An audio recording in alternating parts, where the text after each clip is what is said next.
Hello, good evening, and thanks for joining us for another edition of News at 10. This bulletin is live from the News Hub at Adisawe in Kanda, Accra. I'm Stephen NT. Let's start with the major news highlights of the day.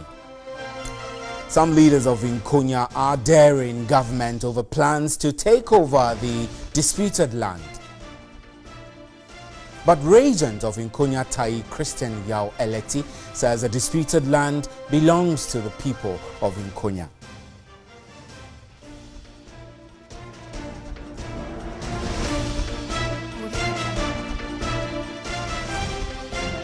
All 9 mining officers at the Minerals Commission will be asked to proceed on leave.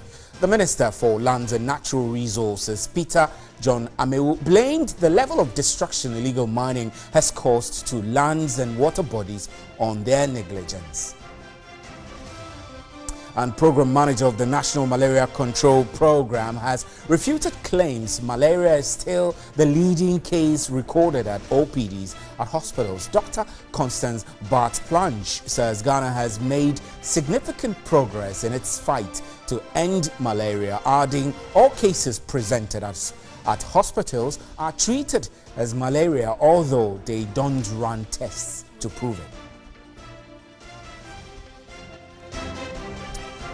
And centrist Emmanuel Macron and far-right leader Marine Le Pen have won the first round of voting in French presidential elections. The two saw off a strong challenge from centre-right François Fillon and hard-left Jean-Luc Mélenchon. The pair now face a runoff vote on May 7.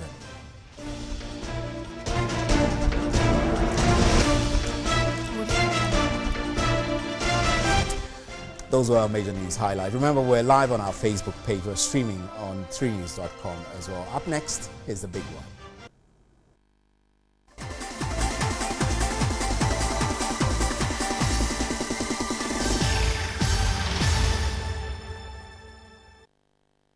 Welcome back to the big one. Now, all mining officers at the Minerals Commission will on Monday be asked to proceed on leave. The Minister for Lands and Natural Resources, Peter John Amewu, blamed the level of destruction illegal mining has caused to lands and water bodies on their negligence. After over 2 months of inspecting some mining areas across the country, the Minister for Lands and Natural Resources has expressed disappointment at the extent to which Galamsey has destroyed the country's water bodies and the earth's surface. The latest of such inspections was led by the Minister John Peter Amewu and his 2 deputies and the Director of the Minerals Commission, Tony Obin. The focus this time was on the Western region, where the team had first-hand information on the extent to which illegal mining has destroyed River Ankobra. To all the mining officers working at the Minerals Commission, they are all proceeding on a leave immediately. 9 district mining officers in this country are proceeding on leave immediately. Earlier, it was observed excavators used for the activity had either been parked on the site or in the community. The minister has given a 30-day ultimatum for all the excavators to be removed from the communities. Subsequently, excavators used for mining will be licensed before getting to site. It's clear they have stopped the activity, of course, which is good, but these mining excavators are still parked close by to some of the pits, as you witnessed yourself. And we are saying that the intention for them is to return, and it's clear everybody can conclude by that. I'm giving them another 30 days to move those excavators from these various places back to wherever they bring them from. Right, Apostle Samuel Entry is the General Secretary of the Ghana Episcopal Apostle Samuel Yao Entry is the General Secretary of the Ghana Pentecostal and Charismatic Council. Is joining us for a conversation on this Galamsey issues. And also we have on Skype Nana Sapong Ajimambedu, who is media coordinator and media relations for Occupy Ghana. So Nana Sapong, if you can hear me, welcome. We're going to do a discussion with yourself and Apostle, and so thank you very much for joining us on Skype. So Apostle, let me begin with you. The Ghana Pentecostal and Charismatic Council, what do you make of the menace of Galamsey? Really, we are in very bad times. We have described it as a national disaster. We described it as a security issue. You know, anything that affects the future of the country, you know, it's something that you can't consider at all. Looking at, already we are receiving signals, warnings that in a couple of years we won't have drinkable water. Yeah, so we might have to import water. Import, sorry. You can't imagine. We are importing everything, including and water. Are we going to add water? So for us, it is an issue that needs to be seriously discussed, and by now all of us should have our hands on our heads crying and wailing.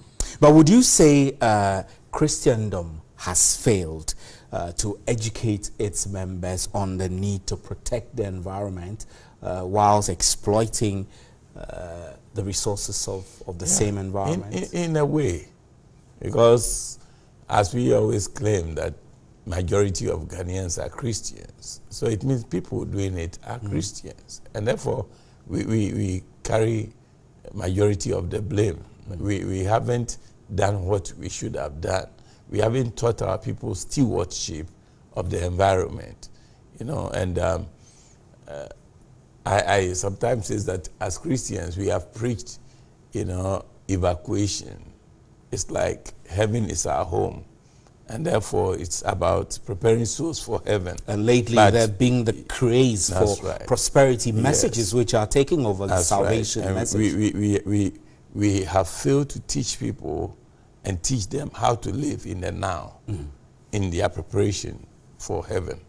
And so we are partly to blame. Right. Let me switch to Skype now. Nana Sapombedu, good evening and thank you. Now, I know that Occupy Ghana organized the Red Friday. The first time you did that was April 21. It was the first in a series of Red Fridays which you were using to protest against illegal mining, the illegal mining menace. I want you to tell me how you rate the first Red Friday against Galamsey that you did. Would you say it was successful?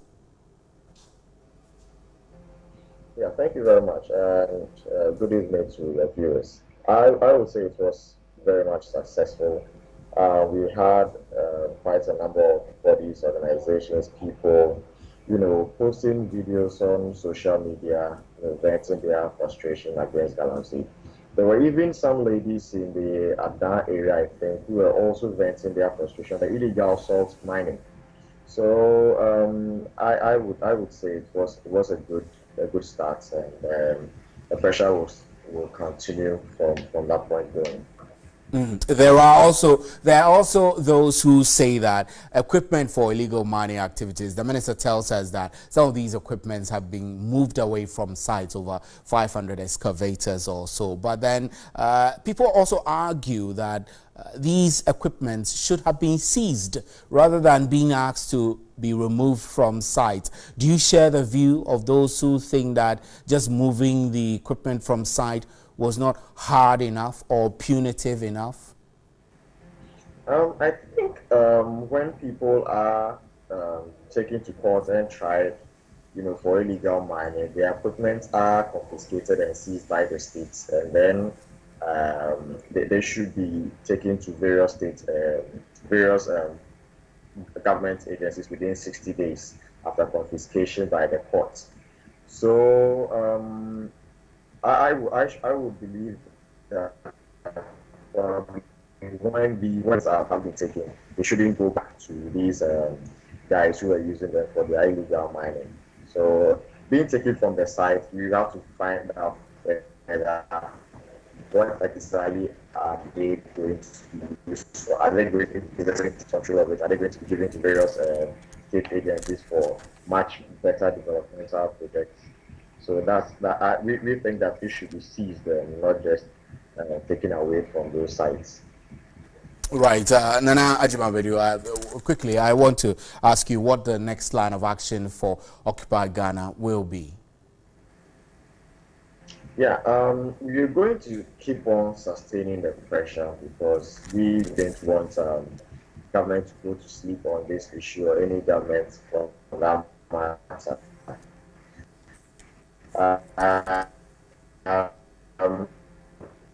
We together with the media, certain pointers, like certain pointers where we present to the government, right. So Right, Nana Sapong, Ajiman we're afraid we're getting a pretty bad break in your transmission, but thank you very much for that conversation. We apologize to our viewers for the poor quality of our Skype towards the end. So let's come back to the studio. Apostle, I know that we were talking about Christendom failing, and you said that in a way, Christianity has failed to prepare our members towards, their journey to heaven, but by teaching them to live in the now, protect the same environment they live in while still preparing to make their journey to heaven. But I want to ask you, I know that as Christians, we pray for God to bless us with water, food, and all the things we need for our sustenance on this earth. So seeing that the same humans are destroying what God has given us, what would you think beyond prayer should be the pragmatic steps institutions or governments should take to resolve this menace once and for all? Yeah, thank you. I think it has to be a comprehensive sort of thing. Let me take it from ourselves as men of God and people leading congregations. We owe it as a responsibility to God to teach stewardship. God created man and put him in a garden, and we shall go back to God. And are we going to pray for water? He gave it to us. Right now we haven't taken good care of it. So we as pastors will have to teach our people to be responsible citizens and to get away from anything that destroys the environment. If we come to the side of government, we've voted government, and I like the actions that have been taken so far, and I'm praying that it be sustained to make sure that people who are responsible must be held responsible, like what I heard the minister discussing about these supervisors. Surely you can't be in charge of a place and people are destroying and you are seeing it. Either you are you are complicit, you took part of it or something. So I am in support of the fact that they be suspended. So government has a responsibility. The chiefs, and the opinion leaders in the community where they live must also bear responsibility. And you can't give out the lands and then just fold out. So this must not be, for example, fixing the blame, throwing the blame before government, or throwing the blame before the chiefs, or throwing the blame before the registered small-scale miners or Galamsey operators. Yeah. We should all take responsibility. All of us must take responsibility and be able to do things that will restore. In fact, our concern now is restoration. It's not just enough to drive the people there. How do we restore the land back to its former state? Now we must start reclamation, and that must be a serious crusade to reclaim, whatever it takes. Those machines that have been surrendered, I believe that they must be taken and used for reclamation. Just not packing them somewhere, but there must be a conscious effort where we are going to reclaim the land, start planting and everything. It must be a crusade, and then do that. Brother, I was very sad. Last week I was in the Western region.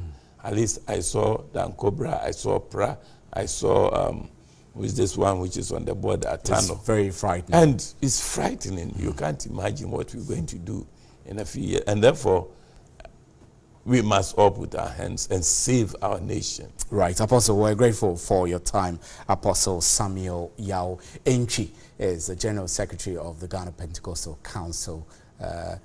Ghana Pentecostal and Charismatic Council. I'm used to Ghana Pentecostal Council. And my name is Stephen Enti. We're grateful that you're here. We still have more news for you. Please stay.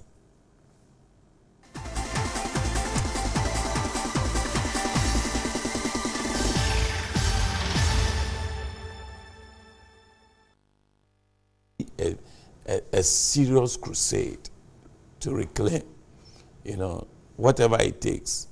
Those machines that have been surrendered, I believe that they must be taken and used for reclamation.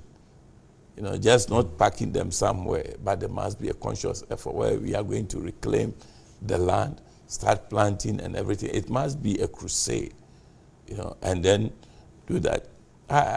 Brother, I was very sad. Last week I was in the Western region. At least I saw Dan Cobra, I saw Pra, I saw which this one which is on the border at Tano. It's very frightening. And it's frightening. You can't imagine what we're going to do in a few years. And therefore, we must all put our hands and save our nation. Right. Apostle, we're grateful for your time. Apostle Samuel Yao Entry is the General Secretary of the Ghana Pentecostal Council. Ghana Pentecostal and Charismatic Council. I'm used to Ghana Pentecostal Council. And my name is Stephen Enti. We're grateful that you're here. We still have more news for you. Please stay.